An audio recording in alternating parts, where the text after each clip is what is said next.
lowdown on lectins, how they affect autoimmune conditions. Every time you look at the news, there's a new reason why you should avoid foods like sugar, gluten, dairy, and now lectin. The experts say it's good one day and bad the next. Sometimes it's rather confusing, as if everything is bad for us. Hopefully we can dive into this topic, the lowdown on lectins, how they affect autoimmune conditions, and maybe it'll make sense on a practical level. In this video, we're going to cover what are lectins. Are lectins bad for you? What foods contain lectins and what foods do not? Can you remove lectins from actual foods? Should you remove lectins if you have an autoimmune condition? Is a lectin-free diet healthy? Does it work for people with autoimmune diseases? So what are lectins? Well, simply speaking, they're a plant's secret weapon. Lectins are a protein that come from plants. Plants are like human beings in the sense that they want to thrive, they want to survive, they want to enjoy their life, and they want to have babies, they want to procreate. But unlike human beings, they can't physically protect themselves, so they need to use other means. Where plants are strong is that they are great chemists. They created the compound which we call lectin to prevent animals from eating them. Some plants want us to eat them, and they actually get us to do their bidding. Consider that when a fruit is ripe, it usually falls to the ground to be eaten by animals. The animals eat the fruit and they enjoy the nutrients.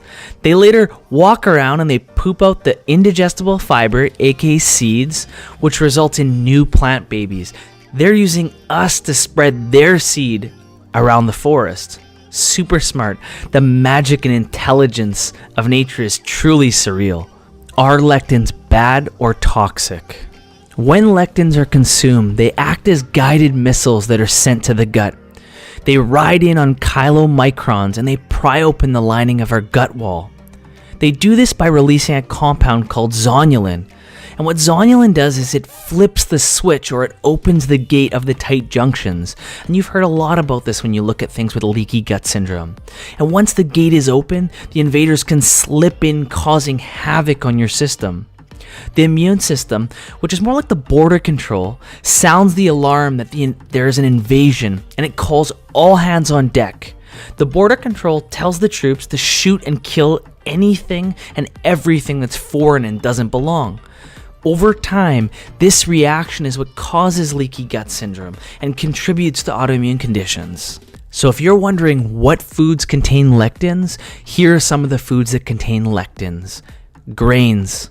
So anything with gluten, rice, potato chips, corn, maltodextrin, legumes, peas, lentils, sugar snap peas, pea protein, peanuts. The world's most popular nut is not actually a nut. Nightshade veggies, potatoes, peppers, eggplant, and tomatoes. Chia seeds, cashews, sugar, and the list goes on. If you want a full list, you can access the full post in the description of this video. What is the lectin-free diet? The plant paradox. Well, this is a diet approach created by Dr. Gundry, who is the author of The Plant Paradox: The Hidden Dangers in Healthy Foods That Cause Disease and Weight Gain. He has been interviewed many times explaining his findings and an approach to helping people with disease. He is a board-certified cardiologist that has done thousands of operations until he finally started asking more questions. Why are my patients getting sick? How do some of them get better?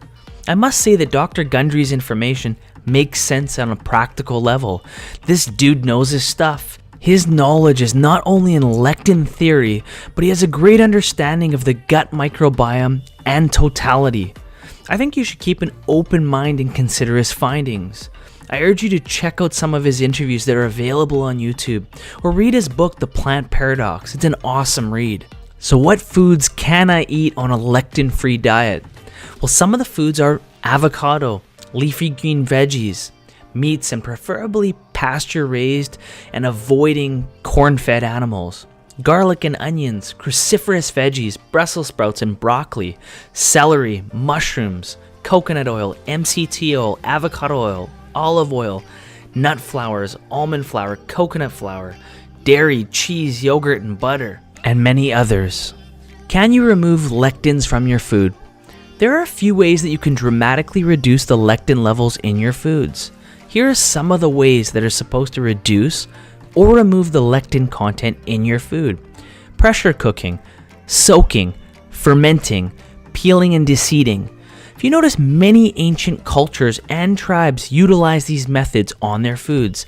Compare this to our fast food nation, processed nation, where we need to rush food processing in every stage to increase the profits. So should you ditch the lectins in your diet? Well, if you're visiting my site, there's a good chance that you're suffering from some kind of autoimmune disease, whether it's Crohn's disease, ulcerative colitis, lupus, rheumatoid arthritis.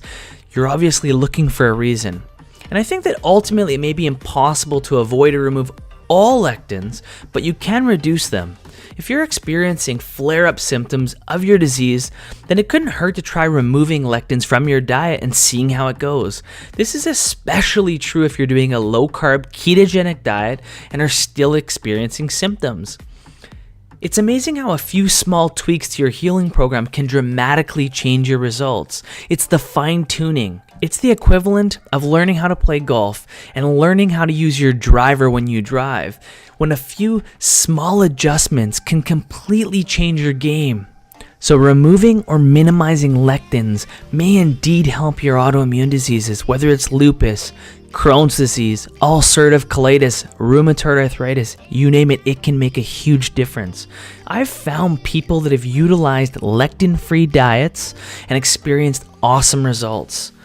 I urge you to look for people's testimonials. Try experimenting with it yourself. Fail forward and tweak along the way.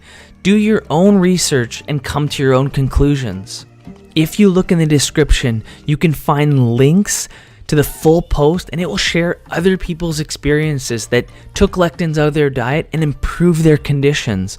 And specifically, the gentleman that I'm talking about, he overcame his Crohn's disease. He dramatically improved his condition, was able to stop taking drugs. His wife had rheumatoid arthritis. Her symptoms dramatically improved. You can hear their story by accessing the link in the description. And also, if anybody's watching this and you've removed lectins out of your diet, make a comment. Tell us how it changed. Did it improve things? How did it work out? Make a statement.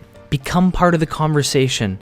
And guys, thank you so much. Thanks a million for your support. I appreciate it as always. Have a great day.